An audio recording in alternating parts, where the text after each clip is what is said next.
If the morning weather forecast is your favorite TV show, if figuring out who's mowing the greens on the 16th hole and the fairway on the 5th is more like a who's on first comedy routine, if a tree falls on a golf course overnight and you don't realize it until after the morning meeting, did it really fall?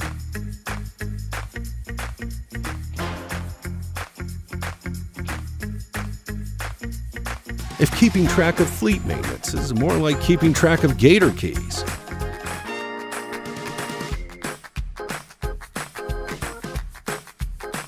If balancing hours more evenly across your entire crew is like walking a tightrope suspended 10,000 feet in the air. If who, me, couldn't be is the most common answer to who left the pro gator a muddy, sloppy mess. If the cost of accounting for costs turns your hair gray. It's on your mind, it's OnLink.